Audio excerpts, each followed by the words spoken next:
وبركاته. إن الحمد لله نحمده ونستعينه ونستهديه ونستنصره، ونعوذ بالله من شرور أنفسنا ومن سيئات أعمالنا، من يهديه الله فهو المهتد ومن يضلل فلن تجد له وليا مرشدا. وأشهد أن لا إله إلا الله وحده لا شريك له، وأشهد أن محمدا عبده ورسوله صلوات ربي وسلامه عليه وعلى آله وأصحابه وأنصاره وأزواجه ومن استنى بسنته واقتفى أثره إلى يوم الدين. رب اشرح لي صدري ويسر لي أمري واحلل عقدة من لساني يفقه قولي. أيها الأحبة في الله، طبتم وطاب ممشاكم وتبوأتم من الجنة نزلا، وأسأل الله العلي القدير الذي جمعنا في هذا المكان الطيب الطاهر المبارك أن يجمعنا في جنته ودار مقامته، إنه ولي ذلك والقادر عليه. Inshallah, tonight we continue our journey with the biography of the blessed Prophet salawatu rabbi wa salamuhu alayhi. And as I mentioned before, this particular Prophet, it will take us few episodes to cover his biography, because he was the most Prophet to be mentioned in the Quran, and the example of his story, or the mention of his story, came many times in the Quran. He is one of the Ulul Azmi min al-Rusul. He is Prophet Musa alayhi salam. Last time we stopped at when Allah subhanahu wa ta'ala, when Musa came back from Madian, and he received the revelation, and Allah commanded him to go and communicate and advise the Pharaoh, the tyrant of all times. And then Musa, we describe how strategic he was, how smart he was when he was talking to Allah subhanahu wa ta'ala, trying to extend this blessed conversation, when Allah subhanahu wa ta'ala has asked him about his stick that he was holding. So he said, قال هي عصاي أتوكأ عليها وأهش بها على غنمي ولي فيها مآرب أخرى. It is my stick that it helped me when I walk, and use it to herd my sheep, and I have other benefits come from it, hoping that Allah subhanahu wa ta'ala extend the conversation with him. It is a great chance and a great opportunity, and Musa obviously did use that chance perfectly. Allah guided him to that as well. And I would like to mention that as small comparison between Musa alayhi salam and our Prophet sallallahu alayhi wasallam. Of course, it's part of our belief that we trust all the prophets, we believe in all of them. We don't make any differences between any of them, but we believe that our beloved Prophet Muhammad sallallahu alayhi wasallam is a great man of all times. And if you look into the seerah of Rasulullah sallallahu alayhi wasallam, which we hasn't talked about yet, and the seerah of Musa alayhi salam, how Allah subhanahu wa ta'ala commanded him when he reached the mountain of Sinai, the mountain of Tur, when he climbed to talk to Allah subhanahu wa ta'ala, to speak to him, Allah commanded him to take off his shoes, right? And that was on earth. However, just to give you something to ponder over, when the Prophet sallallahu alaihi wasallam ascended to heavens to speak to Allah, to meet Allah subhanahu wa ta'ala in Laylatul Isra'i wal Mi'raj, Allah subhanahu wa ta'ala did not command him to take off his shoes. Did he? There was no mention that Allah subhanahu wa ta'ala commanded our beloved Prophet Muhammad sallallahu alaihi wasallam to take off his shoes. And let me narrate to you this story from Al-Hasan al-Basri, a great scholar of Islam, a great imam. One day he had a class with his students, and he was describing the Prophet sallallahu alaihi wasallam.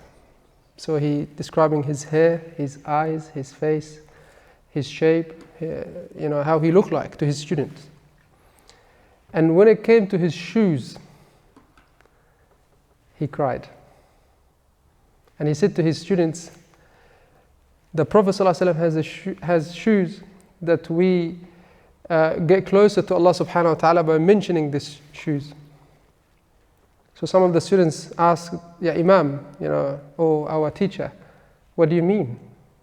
How can we be drawing closer to Allah subhanahu wa ta'ala by mentioning or describing the shoes of the Prophet? He says, when Musa alayhi salam was talking to Allah subhanahu wa ta'ala, Allah commanded him to take his shoes off, But when Allah subhanahu wa ta'ala ascended Prophet Muhammad sallallahu alaihi wasallam in Laylatul Isra wal Mi'raj, Allah did not command him to take his shoes off. This is something just to, to ponder over a little bit. However, we believe in all of the prophets. آمن الرسول بما أنزل إليه من ربه والمؤمنون كل آمن بالله وملائكته وكتبه ورسله لا نفرق. We don't make any differences between any of the prophets. We love them all the same. We respect them all the same. It is part of our belief, our iman. It is part of the 6 pillars of iman, right? Anyway, back to Musa alayhi salam and his story. Musa alayhi salam asked Allah subhanahu wa ta'ala for favors, for help, as every Muslim should ask Allah subhanahu wa ta'ala. When you're about to embark a journey or on a task, you always need to ask Allah subhanahu wa ta'ala help, regardless of your ability to achieve that task. If you are 100% sure that you will achieve this task, if you're 100% sure that you will pass this test, you always remember to ask Allah subhanahu wa ta'ala help. Because without the help of Allah subhanahu wa ta'ala, you will fail. Without the rahmah, the mercy, the blessing of Allah subhanahu wa ta'ala, you will fail. So you always, regardless of how confident you are to pass through that difficulties, pass through these tasks, you are required to ask Allah subhanahu wa ta'ala help. This is what Musa alayhi salam did. He asked Allah subhanahu wa ta'ala for help. Allah, make it easy for me. رب اشرح لي صدري ويسر لي أمري واحلل عقدة من لساني يفقهوا قولي. He asked Allah subhanahu wa ta'ala, oh Allah, open my chest. This is a difficult task. I'm going to go talk to the tyrant of all tyrants. The most difficult man. The one who hates me and he actually wants my head. Oh Allah, open my chest for this task. Give me the confidence. Give me the strength. Give me the power to go and talk to this person. رب اشرح لي صدري ويسر لي أمري. Make my matter easy for me. Make my task easy for me. So this acknowledging the weakness of a human being. We're all weak at some stage. And if we submit ourselves to the Creator Allah subhanahu wa ta'ala, Allah subhanahu wa ta'ala will aid us with strength that we need. And this is what Musa alayhi salam asked for. وَيَسِّرْ لِي أَمْرِي وَاحْلُلْ عُقْدَةً مِّن لِّسَانِي يَفْقَهُ قَوْلِي. So you don't need just the manpower or the physical strength. You also need the mental strength to pass on this task. Especially when conversing or giving da'wah, you don't need only physical power. That you can stand for hours talking to someone, or you can walk for a distance to meet with someone. You also need the intellectual power that aid you and help you in this dialogue. And that's what Musa alayhi salam did. He asked Allah subhanahu wa ta'ala to untie the knot of his tongue, meaning that give him an easy speech, words that he can reach to the heart of the tyrant, and allow him to find the keys for his heart. وَاحْلُلْ عُقْدَةً مِّن لِّسَانِي يَفْقَهُ قَوْلِي. And then at the end he asked وَاجْعَلْ لِي وَزِيرًا مِّنْ أَهْلِي. And appoint a partner, a minister, a companion, someone who can support me, someone who can advise me, someone whom I trust. He said, min ahli, from my family, because we always trust our family members, right? So when it comes from family, we always have that 100% trust, because it's my brother, blood related, right? So he asked for a specific partner in this task, which is his brother, Harun akhi. Why? Ushdud bihi azri wa ashriku fi amri. To support me and share the matter with me, because if both of them carrying this matter together, it make it easier for him. Not just physically easier for him, but emotionally easier for him. When you find someone who's on the same page, helping you out, giving you advice, sharing with you his thoughts, that give you the emotional strength that you need at this stage, right? And that was very smart from Musa alayhi salam to ask Allah subhanahu wa ta'ala in that way. And Allah subhanahu wa ta'ala of course accepted his dua and sent both of them to the Pharaoh. So they went to the Pharaoh And with the advice of Allah subhanahu wa ta'ala that when you talk to him, speak to him gently. And this is the tyrant of all times. Imagine you're going to talk to Donald Trump right now. Right? I know some of us have that anger, because he hates Muslim and hates Islam and always trying to hurt Muslims. Isn't it true? It's a fact. So everyone is angry and you just so how to say and go, talk to him in that harsh manner. However, we're not required to do it that way. Allah subhanahu wa ta'ala, and take the example of Musa alayhi salam. He was commanded to talk to the Pharaoh, which is 10 times worse than the tyrants of this time. Right? In a kind manner. In a way that he is gentle and he can understand your words. فَقُولَ لَهُ قَوْلًا لَيِّنًا. This is what Allah subhanahu wa ta'ala command Musa and Harun. When you go to speak to the Pharaoh, speak with him with the layyin. Layyin means gentle, mean flexible words that can be touchy, can reach his heart. And this is a great advice to all of us, like we mentioned last time. When you give da'wah, you need to be very specific with the word. You need to be picky with the words that you choose to converse with someone. You don't go and use the approach that you gonna go to hellfire. You gonna do this. If you don't do this, this narrative, it doesn't work. It could work with some people, but most of the people these days, they don't like people approach them that manner, in that way. So maybe you give example for yourself. I was this, but now I'm turning into this, or I found happiness with this. You can give other example reflecting on your own experience to this person as a way of communicating, as a way of gaining his trust, so he can listen to you in your da'wah. All right? And you don't know. You just do your best and the rest up to Allah subhanahu wa ta'ala. This is, as I mentioned before, husnul dhanni billah, and the outcome is from Allah subhanahu wa ta'ala. You just do your part and the rest for Allah subhanahu wa ta'ala. So there's so many lessons to be extracted while we're reading through the stories of the prophets, and this is just some few of them while we're reading. So the next scene is the clash between the Pharaoh and Musa alayhi salam, and they have this conversation. And of course the Pharaoh was a tyrant, he was arrogant, and he refused all the advice that Musa alayhi salam and Harun came to him from Allah subhanahu wa ta'ala, to submit to the will of Allah subhanahu wa ta'ala. So instead of going into like intellectual conversation with Musa alayhi salam, Pharaoh directed his speech to another level, because if he knew that if you're going to go through by reasoning, by normal talk, like conversation, like dialogue, he will never win, he will lose. So straight away, and this is the case from the people of the past as well.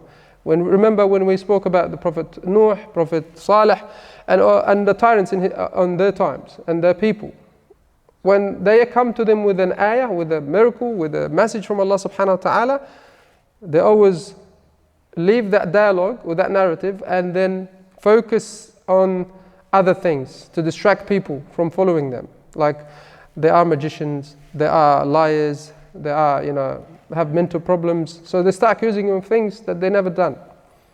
From the time of Adam to the time of Muhammad sallallahu alaihi wasallam, that was the case. Because people don't try all the time to avoid that narrative because they know that they will lose. So again, Pharaoh, out of his arrogance, he directed the talk or the speech to other level instead of having a dialogue to other level, which is I'm gonna threatening level. I'm gonna do this to you if you don't obey me. It's solved.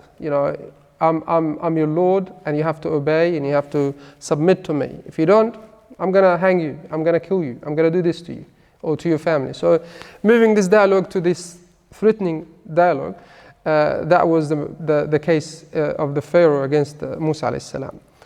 So he also tried to challenge Musa because he's arrogant, and arrogant always trying to prove themselves right? So they're trying to prove themselves. So they said, okay, Musa came with some miracles, or they call it tricks or magician tricks. I'll bring the best magician in the town. I'll get them to compete with you. So he brought the best magician in the town to compete against Musa alayhi salam. And we said last time that Musa, he gave his da'wah first privately to those magicians. So he went to, to them before the stage, before the show starts. Advised them, you shouldn't be doing this, you shouldn't be standing on this side of the tyrants, you should be with the believers.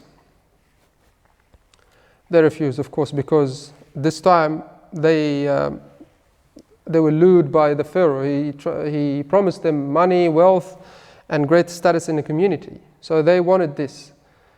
All right? And they thought that, we're going to beat him and we get all of this. But when the show started, what happened? Allah subhanahu wa ta'ala commanded Musa alayhi salam to throw his stick, and it turned into a real snake. An actual snake. It's not a trickery, it's not a magician trick. It is a miracle from Allah subhanahu wa ta'ala, the creator. Kun fayakun. Alright? When you have Allah subhanahu wa ta'ala on your side, you don't have to worry about anything. Right? And Musa alayhi salam had Allah subhanahu wa ta'ala on his side. So he didn't worry. He trusted Allah subhanahu wa ta'ala. Allah commanded him to throw his stick. He didn't negotiate. He didn't ask why. He didn't ask what's going to happen next. He threw his stick. This is showing a full trust in Allah subhanahu wa ta'ala. Right? So he did it, and what happened? The snake ate all the ropes and the sticks from the other magicians. And when the magicians saw that, they are the people of the trade. They know what's tricks and what's real. And they saw what happened. They saw that snake, or that stick of Musa alayhi salam turn into a real snake. This is not a trick, this is a miracle. This is something out of their league. There's something they never thought of before. So they submit themselves to Allah subhanahu wa ta'ala. They said, this is not a magic, this is the truth. This man is aided by Allah subhanahu wa ta'ala, divine power that turned into stick into a real snake. Right? So they submit themselves to Allah subhanahu wa ta'ala. And as soon as they submit themselves to Allah subhanahu wa ta'ala, no power in this world could change their mind. Pharaoh tried to threaten them again, tried to abuse them like he did with Musa alayhi salam. He said to them, what are you doing? This is what I brought you for? You embarrassed me now. I'm going to do this to you, I'm going to do that to you. Unless you come back. They refused. They've seen the truth with their eyes. How could they come back? So they prostrated to Allah subhanahu wa ta'ala, and they said, we believe in the Lord of Musa and Harun. That's it, you can't change us. And they told the Pharaoh that this is the great statement in the Quran. إِنَّمَا تَقْضِي هَذِهِ الْحَيَاةِ الدُّنْيَا. Only this life that you can take away from us. Take it. We're not worried about it. Because we have the hereafter, which is the eternal life. And this should be the vocal point for every single Muslim. To focus in your akhirah. If anything in this life come to distract you from akhirah, put it aside. And there is so many distraction around us. But this doesn't mean that we neglect and abandon this dunya. Please don't misunderstand me. Doesn't mean that we neglect this dunya completely. So that means I don't dress nicely, I don't eat healthy, I don't do things that benefit my body, my community, my country, because I have so much zuhd in this dunya, I don't need anything from it. This is wrong. This is misunderstanding. We can't do this. Alright? Allah subhanahu wa ta'ala shows us this in the Quran. إنما مثل الحياة الدنيا كماء أنزلناه من السماء فاختلط به نبات الأرض فأصبح هشيما تذروه الرياح. Allah subhanahu wa ta'ala gave us this example. Remember, this ayah came after, in Surah Al-Kahf, came after a great story in Surah Al-Kahf in regards of the trial of wealth. I possibly mentioned that before, but I will repeat it again. The trial of wealth, which is the second theme of Surah Al-Kahf. We said Surah Al-Kahf cover 4 themes. The trial of deen, or faith, or iman, the trial of wealth, the trial of knowledge, and the trial of power. This is the second story in the line, in order, in the Surah Al-Kahf, about the man of 2 gardens. And how Allah subhanahu wa ta'ala described his wealth in the Quran. Like if you go through the Quran, there is no mention of something similar to this. Allah gave us so much details. He wants us to ponder over what this man had in his life. Allah subhanahu wa ta'ala says, وَاضْرِبْ لَهُمْ مَثَلَ الرَّجُلَيْنِ جعلنا لأحدهما جنتين من أعناب وحففناهما بنخل وجعلنا بينهما زرعا. Give them the example, the parable of the man of two gardens. That Allah subhanahu wa ta'ala blessed him with two gardens, not just one, two. Each of them have delicate grapevines. And we know how delicate the grapevines. They need the special care. If you go to vineyards and you see how they look after the trees, and some of the trees goes up to 100 years old. Right? And they have the sticks next to it to hold it up, right? And they need so much care and so much work. All right? But this man, Allah subhanahu wa ta'ala blessed him with first of all, Allah describes it, it says, وَحَفَفْنَاهُمَا بِنَخْلٍ. They have a natural barrier, made out of palm trees. And we know how palm trees are strong trees.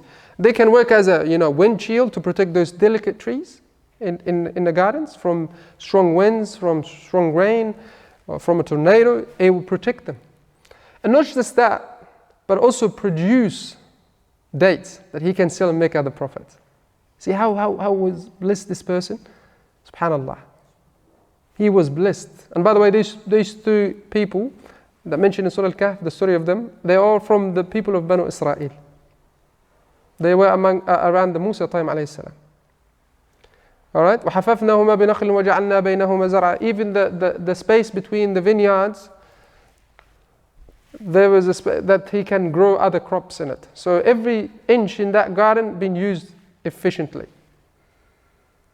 The fence, he doesn't need to go and get like Mr. Fence to put the fence for him and spend a lot of money on iron and build that fence. Allah subhanahu wa ta'ala blessed him with this natural fence that protect his garden and also produce fruit. And in between the gardens, there's other places that he can grow other crops. And not just that, he does not need to go and dig wells to irrigate his gardens.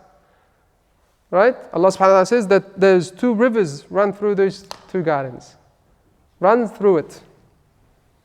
So basically, he does not need to spend anything. And Allah subhanahu wa ta'ala also give us the details that وَلَمْ تَظْلِمْ مِنْهُ شَيْئًا. You know what it means? لَمْ تَظْلِمْ مِنْهُ شَيْئًا. Every farmer, they calculate, like he's a businessman. He allocates some money for the loss. If you grow crops, there was always, allocation for that loss. You won't produce 100%, would you? Never seen a farm produce 100%. But Allah subhanahu wa ta'ala telling us that this particular gardens produce 100% crops. وَلَمْ تَظْلِمْ مِنْهُ شَيْئًا. None of it went to waste. Subhanallah. But this is not the lesson from this story. The story goes that the man felt that Allah subhanahu wa ta'ala has blessed him with everything. He must be so good. So he got tricked. He got tricked with the blessing of Allah subhanahu wa ta'ala, that Allah subhanahu wa ta'ala has given him everything and even more, and made his life so easy. So what he did in return, instead of thanking Allah subhanahu wa ta'ala, appreciating his gift and giving away for the sake of Allah subhanahu wa ta'ala, what he did? He becomes stubborn and arrogant. And I'm going to mention another example from the time of Musa alayhi salam, similar to this. He became arrogant, so he went to his neighbor, talking to him. Like chatting with your neighbor, knocking on the door, having a chat, having a tea together. But while he having this conversation with him, he slipped into some words.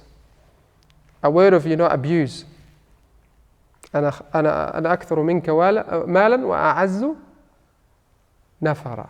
He said to his companion, his neighbor, I'm better than you. I have more money and I have more children than you. Through the conversation. He didn't go straight away, knock on the door and says, I'm better than you. No. He went and has started conversation. And we could do this these days. Your brothers, you know how they live. Sometimes, you know, you go to uni sometimes. I'm talking about the youngsters again. You go to uni, you could go, you know, you could work hard in your summer school and, you know, school holiday and just bought yourself a nice car, for example, or your dad bought you a nice car and you're driving this car to uni and asking your friends, you know, I came driving the BMW today. How did you come to the uni today? You know, yeah, trying to slip into this information. You know, I'm better than you. I drive a BMW. I know you don't drive anything. You come probably by train, but I'm trying to mention that in front of you to abuse you a little bit. Yeah, sometimes we do that to our brothers. Yeah, we can't do that. It is wrong, and this is exactly what happened to this person, and he lost everything because of that. Because of that.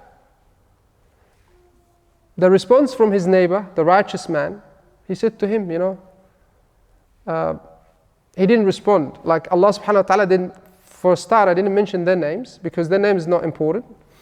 Allah subhanahu wa ta'ala didn't mention what did he say to him at the first time. But the second time, when the man will enter, the crazy one, when he entered his gardens, he looked at his gardens and he thought, you know, he became more proud of himself, and he says, you know, ما أظن أن تبيد هذه أبدا. I don't think this garden will be demolished, will ever be destroyed. وما أظن الساعة قائمة. I don't think the hour will happen, because Allah loves me so much that He will keep me here for eternity, and there is no need that I will go to the hereafter. I'll be judged for my deeds because Allah loves me so much. He gave me everything. Right? Don't be tricked. If Allah has given you something, say Alhamdulillah. Share it with others. Don't be arrogant. Right? And that's the message. And then his neighbor went to him, and again, while he conversing with him, قال له صاحبه وهو يحاوره. Again, وهو يحاوره, while he's conversing with him. He slipped into the information you want to tell him. When he giving da'wah, you know, أكفرت بالذي خلقك من تراب. Reminding him of his origin. He told him, did you commit a disbelief of the one who created you from dust? You know, you were from nothing. Like you and me came from nothing. Remember, your father Adam alayhi salam was created from dust. And that's why the Prophet sallallahu alaihi wasallam says in the hadith, كلكم من آدم وآدم من تراب. You all from Adam, and Adam came from dust. The Prophet sallallahu alaihi wasallam is talking to those who, you know, treat each other differently because of the skin color, because of the lineage, because of, you know, where the family name, or because of how much money they have. So the Prophet ﷺ told them, you can't do this to your brothers. You can't do this to anyone. You all from Adam, and Adam from dust. لا فرق بين عربي ولا أعجمي إلا بالتقوى. There's no difference between Arab and non-Arab except with taqwa. And we all know the famous story of Bilal radiallahu anh and Abu Dharr. I'll mention to you next time, inshallah, because of we getting distracted from the main story of Musa alayhi salam. So going back to the story of the two gardens. So the man told him, while he conversing with him, he advised him, you know, be careful what you say. You made a disbelief, the one who gave you, the one who created you from dust, the one who gave you everything. من تراب ثم من نطفة ثم سواك رجلا. He made you into this human being, this beautiful man. Be careful what you say. And he told him, you know, in a matter of seconds, Allah subhanahu wa ta'ala could change this around. He could make me more wealthier than you. He could give me more children than you. And He could take everything away from you. And indeed, this is what happened. What happened? The next day, a man came to his gardens. What happened? Everything was destroyed. He going into the gardens, holding his hands like this, يقلب كفيه, looking at everything had been destructed. And look at the wisdom of Allah subhanahu wa ta'ala. Remember those palm trees that they were for protection of the garden? They were the security barrier for those delicate trees. Allah subhanahu wa ta'ala, to give him even another lesson, He made that security barrier, or those fence, natural barrier, the mean of the destruction of the garden. خاوية على عروشها. But the main lesson is from the end. This man lost everything, right? He lost business, he lost everything. He lost his beautiful gardens, right? And he could also lost manpower. You don't know what happened, you know. It wasn't mentioned, but he could lost lives as well in that garden when this happened. But he said at the end, وَيَقُولُ يَا لَيْتَنِي لَمْ أُشْرِكْ بِرَبِّي أَحَدًا. This is the great lesson for all of us. You know, it's never too late to say sorry. Never too late to repent to Allah subhanahu wa ta'ala, to come back to Him. So he lost his dunya, he lost his wealth, but at the end, he returned to Allah subhanahu wa ta'ala. That means he's a great winner. He is the winner. And that was because of the advice or the da'wah of his neighbor, the one who was abused before, from him. He didn't give up on him. He went and advised him. Right? So, I'm not sure how did we ended up to this story, but we'll go back to Musa alayhi salam. So Musa defeated the magicians, and the magicians submit themselves to Allah subhanahu wa ta'ala. Pharaoh tried with them, threatened them, trying to lure them away, giving them money. Nothing worked, so he killed all of them and crucified all of them to be, you know, an example for the community. But another lesson to be learned from here. The audience, those people watching and just not doing anything, which is a lot of them. A lot of them just watching and not doing anything. Seeing these people who submit themselves to Allah subhanahu wa ta'ala, they found the truth and stood their grounds against the tyrant, and people watching. None of them even speak one word to the Pharaoh, which is sad, because this is happening these days as well.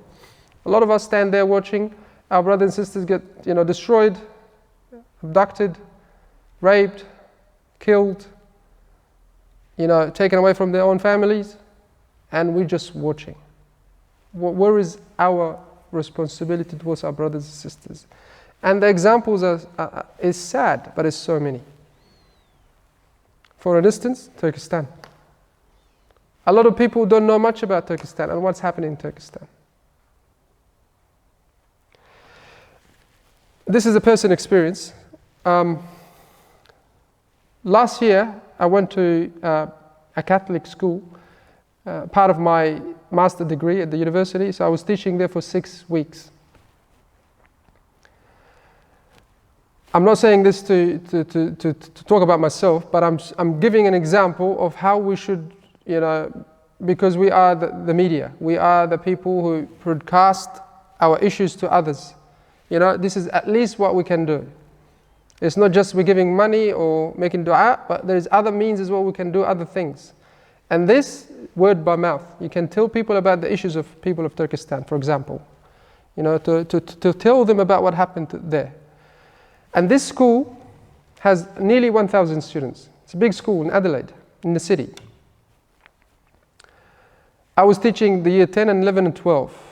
In year 11, they were learning about, when I started there, in term 3, they were learning about the Holocaust and what the horrible things happened to the Jewish population back then, which is sad things, you know, bad things happened to them. So they were talking about, or the topic, or the main theme of the semester is the theology of suffering from Christian and Jewish and Islamic perspective. So when I came in, they gave me this just title, and it says, you know, you need to teach that. So I thought about it, you know, we have so many issues similar to the Holocaust, and it's happening right now. And the whole entire world is just standing there watching, not doing anything. Right? So I'd start teaching them about the issue of Turkestan and the issue of Kashmir. Just give 2 examples. And what happened in those 2 places. And how the Muslim was treated by the tyrants whether from Chinese government or the Indian governments, and how they treat Muslims. And we got back to the story from the beginning, from 1949, I think, when it started, when China came in and occupied the land and took over the country. I was surprised that none of those students, about 50 in 2 classes or 3 classes, 50 students, none of them have no idea about what is Turkestan, where is Turkestan, who are the Uyghur people. None of them know anything about it, which is sad, because this is what media feed people these days. There's some issues blocked away, so we don't want to talk about it because this is going to, affect our relationship with the Chinese government or our trades or other things, for other gains. Right? By the end of that term, alhamdulillah, those girls, some of them, like at the end of the classes, I said to them, as Australians, what can we do to help those minorities? What can you do to offer help to them?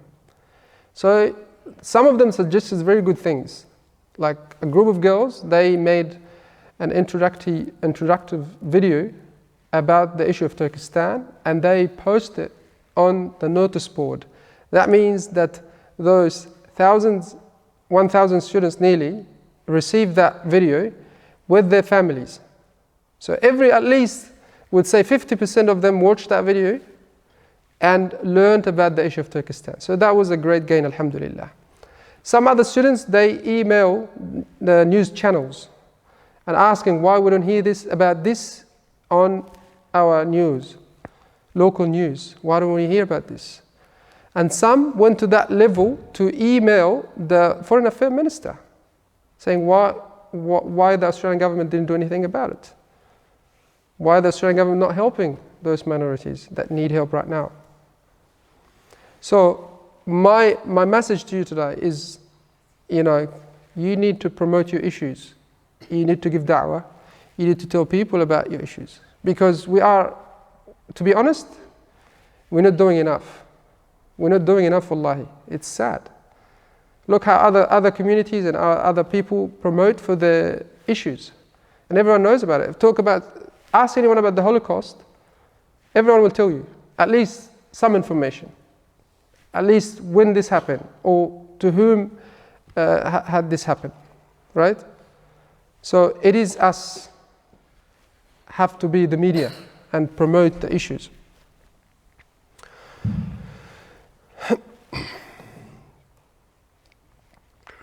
May Allah subhanahu wa ta'ala make it easy for them.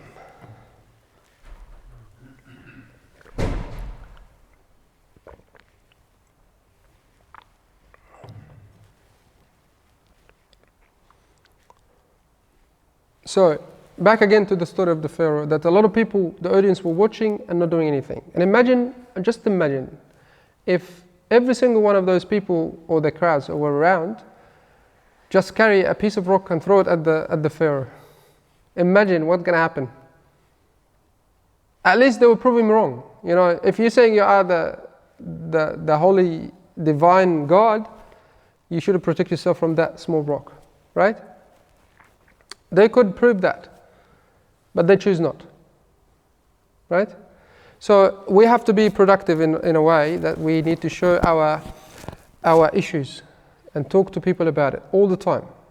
Protesting, it's another way of telling people about what's happening. Some people would argue whether protesting is halal or haram. Allahu a'lam, but I'm not saying it's, I'm not taking a position against anyone, but I would say it's halal. We need to stand at least against tyrants, and need to stand to promote the issue of your people, of your brothers and sisters. And you need to do more of that, so people knows about it. You need to gain sympathy of others as well. So none of those people did anything. Like these days, a lot of us don't do anything and just hide themselves away. They don't want to be part of anything. And at the same time, they blame the Muslims. They blame the victims. They say it is their fault, right? And I spoke to people before, like what happened at the time in 2013 when, if you heard about Rab'a massacre in Egypt, when the army went against the elected president of Egypt, and then people protesting there in the mosque and got raided by the army, and a lot of people got killed. So I was talking to one of the Egyptian friend, and he was telling me, they shouldn't be there. Why were they there? So he blaming the victims for being there, protesting their own rights, of freedom of speech, telling them, it is their fault. Telling me it is their fault. Actually, in another way, approving the killing, which is, I couldn't believe it. Subhanallah. So sometimes being silent about things, you're actually part of it. You have to be careful. If you see something wrong, you have to speak about it. You have to do something about it. And this is what the Prophet ﷺ advised us. من رأى منكم منكرا فليغيره بيده فلم يستطع فبلسانه فلم يستطع فبقلبه وذلك أضعف الإيمان أو كما قال صلى الله عليه وسلم. Whoever seen something wrong, munkar, an acceptable act, you should change it by hand. And if you can't, then by tongue. And if you can't, then by heart. And this is the weakest iman. But at least you should have these thoughts about your brothers. So that's mean you're trying with your heart. At least you're trying to have a feel for them. Sometimes when you're on the social media and you see these videos, sometimes it's very hard to see it. But sometimes people just swipe through it and just ignore it.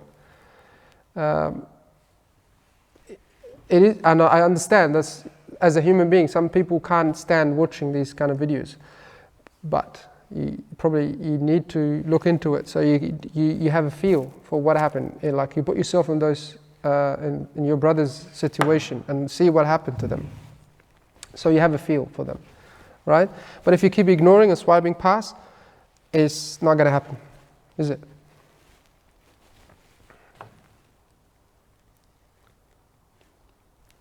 However, Allah subhanahu wa ta'ala mentioned one example. Out of the whole population of Musa alayhi salam and the Egyptians and the Pharaoh, only one man stood up against the tyrant. Right? He stood up and he told the Pharaoh, أَتَقْتُلُونَ رَجُلًا أَن يَقُولَ رَبِّيَ اللَّهُ قَدْ جَاءَكُمْ بِالْبَيِّنَاتِ مِنْ رَبِّكُمْ.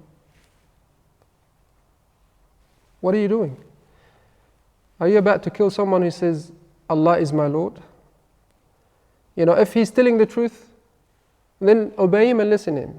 And if he's lying, then his lie will come back and bite him. You don't need to worry about anything. Just listen to him. Right? So this man, he at least he did his part. So on the Day of Judgment, he will stand proud of himself, of his act. He did his part. He stood up against the tyrant. He told the people what they're doing was wrong, and they should follow Musa alayhi salam in a good way. So he cleared his part. It is our responsibility when you see people going the wrong direction. It is our responsibility to direct them in a good manner, like I mentioned before. But it's not our responsibility to force them to do it. You just need to give the da'wah, tell them, and that's it. The guidance from Allah subhanahu wa ta'ala. And this is exactly what this man did. Now Pharaoh finished with the magician, and he went back to his palace angry. And his face was stiff and full of anger. Then, as a tyrant, he talked to his people, his assistants, his ministers, and he asked them, what do you think of what Musa said? What do you expect from his companions? What they would say to him? Of course they will support him because they live on him. If he got distracted, they will get distracted. And subhanallah, wallahi, as if the history repeats itself every time. Every time. You always see the tyrant and the people around the tyrant. They're always, cleaning his shoes, fixing his hair, cleaning his clothes, wiping, everything for him. And this is what people do for the tyrants, what people around him. Then the Pharaoh looked down at his minister Haman. Ask him, what do you think of what Musa says? Is there a God? So he responded, you're the only one God. Then he said to him, Ibni li sarhan, la'alli ablughu al-asbab. Oh Haman, go build me a tower, so I can reach up high in the heavens, and I can look up there and see if there is Musa, God there or not, if he is telling the truth or not. أسباب السماوات والأرض فأطلع إلى إله موسى وإني لأظنه كاذبا. And I think he's a liar anyway, but I'm just going to do it. A tyrant mentality. Sorry? Silliness, yes. So he summoned all of his ministers, leaders, responsible men for a serious meeting. Pharaoh entered the meeting with a rigid face. It was obvious that he would never surrender easily. He had established a kingdom on the basis of his being a god worshipped by the Egyptian people. You can't step down if you feel like a god, can you? It's not easy to step down. People look up to you that way, and you've been treated that way for many years. It is, I'm not making excuses for him, but it's difficult, right? As a human being, it will be difficult for him. But subhanAllah, when Allah subhanahu wa ta'ala misguides someone, He will make things like this in his eyes. He will make him hate Iman, we hate submission to Allah subhanahu wa ta'ala. This is the truth. And this is what Pharaoh did. He became more arrogant and angry with the people who were advising him about Islam and submitting to Allah subhanahu wa ta'ala. So now Musa came to destroy what he had built. All of this kingdom, everyone in the country was living there under the supreme lord, Pharaoh, and everyone was oppressed, but they're still happy. And this is show you the type of people. We still have this type of people as well. They live under the tyrants, and they still support the tyrants. Wallahi, they still support the tyrants. And I see people, they support the tyrants regardless of the misery that they live in because of those tyrants. But they still support them. They still believe in them. Without them, we're going to be lost. How did you know? Sorry? They get used to it, exactly. And it's sad. It is sad. You can't do much about it. It is sad. People carrying their shoes on their heads, proudly saying, we love them to the level that we carry their shoes on their head. And I was reading some article today, and there was this comics, like picture, cartoon from a newspaper, a famous newspaper in Egypt.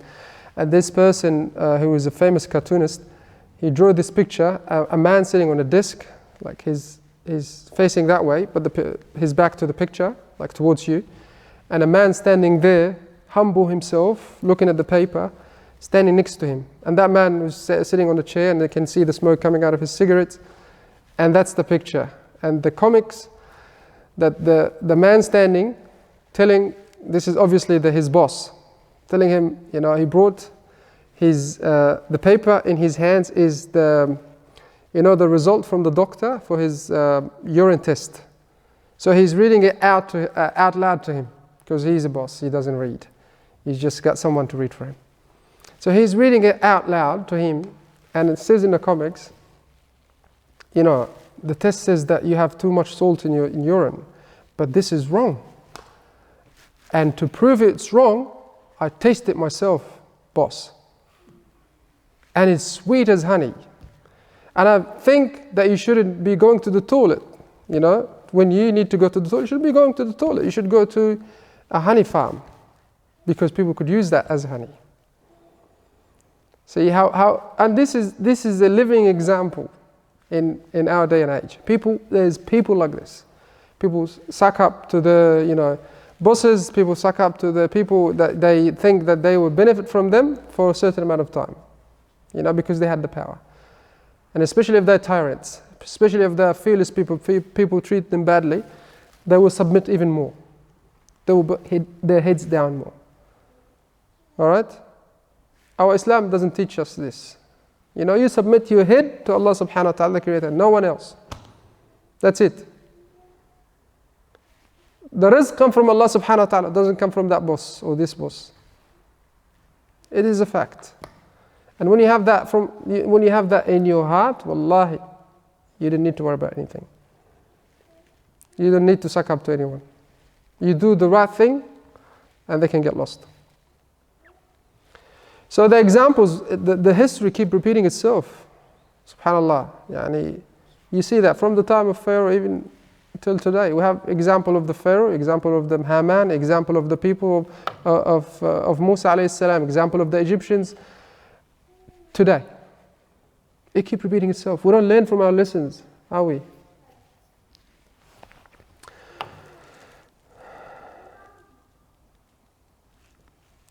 So Musa came to destroy what the Pharaoh had built.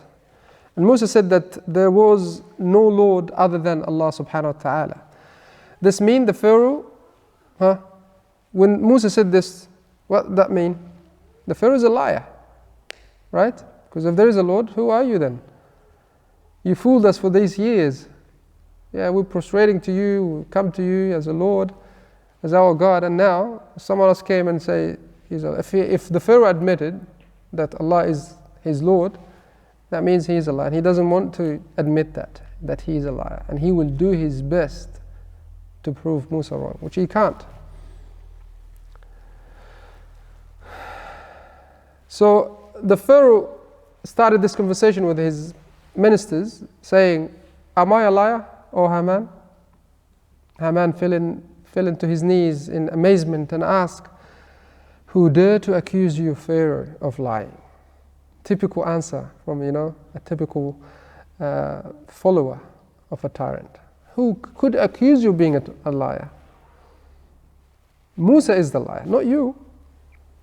And then he said to the Pharaoh, "Has he, or Musa, not said that there is a Lord in the heaven?" Haman answered, "Musa is lying." Turning his face to the other side, Pharaoh asserted impatiently, "I know he is a liar."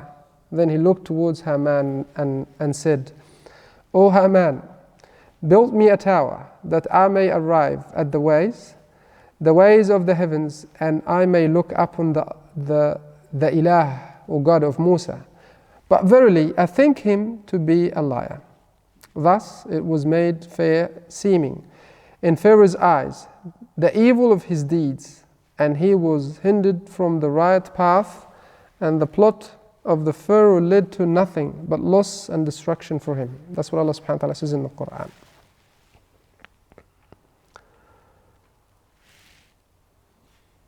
His plot will always lead to his destruction. And this is Sunnatullah Azza wa Jal. Everyone stand against Allah subhanahu wa ta'ala, at the end of the day, they will lose. And this will bring glad tidings to us. The reason we read through the stories of those tyrants is that we feel comfort when we find out at the end of the day they are the great losers.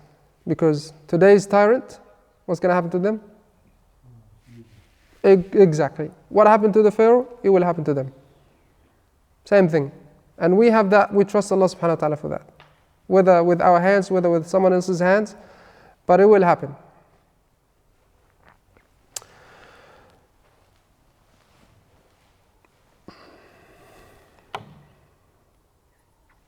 So the Pharaoh issued his royal command to erect a lofty tower, which is hard to reach the heavens, to find out if there is another God or not.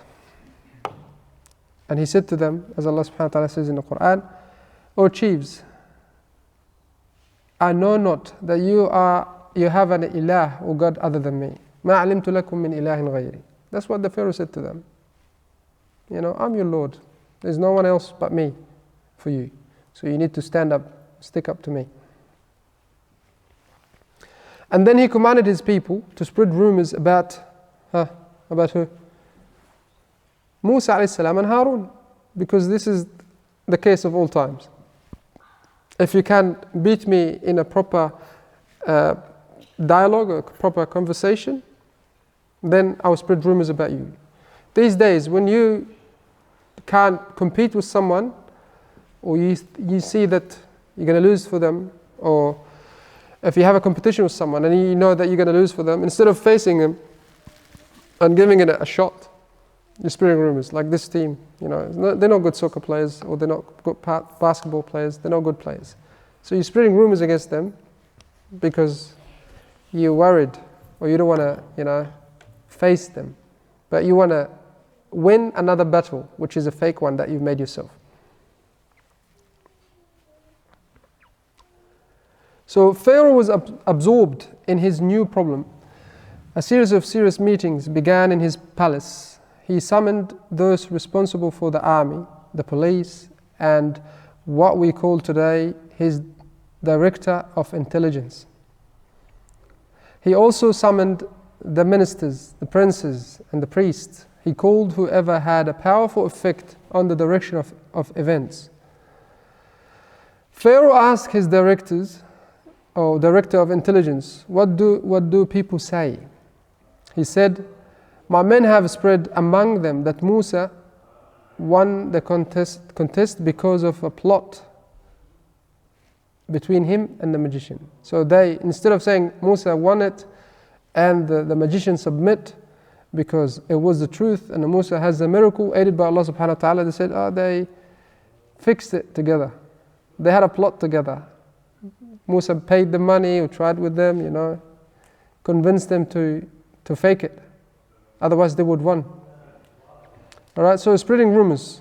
This is the case of every tyrant who, he wants to overcome other people.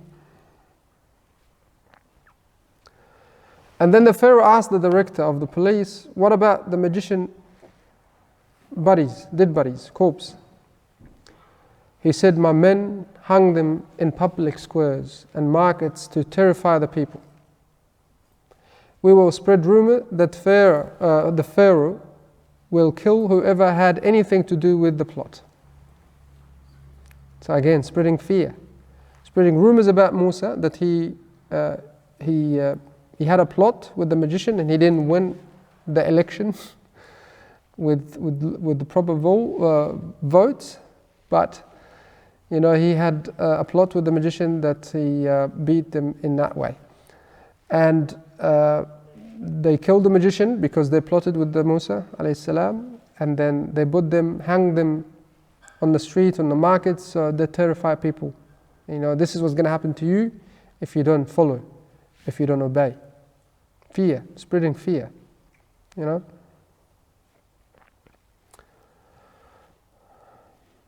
then he asked the commander of the army, he said, what does the army say? He said, the army hopes that commands will be issued to move in whatever direction Pharaoh does desire. So all set, all organized. He thought that, everything organized, everyone helping him, that's it. So they start harming the believers, sending his people to harm all the believers. Everyone submit to Allah subhanahu wa ta'ala. So issuing commands to the army, to the police, to harm everyone who follow Musa alayhi salam. In the meantime, there was another story happening. The story of Qarun, that Allah subhanahu wa ta'ala also mentioned it in the Quran. Qarun was among the family of Musa alayhi salam. He was related to him somehow. He was one of the family members.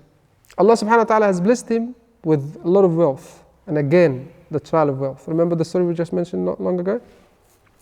Exact thing happened here with Qarun. Allah subhanahu wa ta'ala has blessed him with wealth, that Allah subhanahu wa ta'ala went to vivid details to describe his wealth. He said that the safe that hold his money or his wealth, the key for those safes, carried by strong men. Imagine the key has to be carried by strong men. How big is the door? And how big is the safe? Right? How much money in that safe? Right? And instead again of referring this wealth and this blessing to Allah subhanahu wa ta'ala, the one who blessed him with everything, he returned everything to himself. He said, إِنَّمَا أُوتِيتُهُ عَلَىٰ عِلْمٍ عِنْدِي. I'm too smart, too intelligent. I'm a successful businessman. I can turn sand into gold. Right? So instead of submitting to Allah and thanking Allah subhanahu wa ta'ala for this blessing, he said, no, it's because of me. So Musa alayhi salam went to advise him about, this wealth, what you should do with it. You should, thank Allah subhanahu wa ta'ala, and the best way to thank him is to give some of it for the sake of Allah subhanahu wa ta'ala as a charity or zakah. He commanded him of giving zakah. So our friend Qarun went and started calculating what Musa said to him. He didn't like the idea, but he said, I will do the calculation just in case. And he calculated the nisab, they calculate how much money he has, and the hawl and everything, and turned out to be like a big amount of money he has to give. He has to part with a lot of money. And again, trial of wealth. Seeing this money leaving your bank account is not an easy thing, is it? So he said, nah, I'm not going to do this. Stuff it. That's it. What I'm going to do is I'm going to spread rumors. So I'm going to, spend a little bit of money to bribe some people to go around, talk to people that Musa made the law of zakah, so he gained money and put it in his pocket. That's what Qarun did. Right? Giving some little bit of money to some people to go around, and a lot of people would love to help him for a small amount of fee, and it'll work out cheaper for him because he doesn't have to spend that amount of money, the nisab. So he sent those people around to saying Musa, he's forcing Qarun to take off some of his money, with an excuse of zakah, something he just invented, to put it in his pocket. But what Allah subhanahu wa ta'ala did to him, He made him an example. فَخَسَفْنَا بِهِ وَبِدَارِهِ. Allah subhanahu wa ta'ala destroyed him and made the earth swallow him and his palace and his wealth. All went under the ground. And he lost everything. But the other one, the man of the two gardens, what happened? At the end he didn't lose, did he? Because he saw what happened. It shook him that he returned back to Allah. He said, يَقُولُ يَا لَيْتَنِي لَمْ أُشْرِكْ بِرَبِّي أَحَدًا. I wish I never associate partners with Allah subhanahu wa ta'ala. What I was thinking before. So at the end he was a winner because he saved his akhirah. But Qarun didn't. He lost his dunya and his akhirah. Right? So this is just another scene while we're going through the story of Musa alayhi salam, the story of Qarun. And there's a long mention of it in the Quran.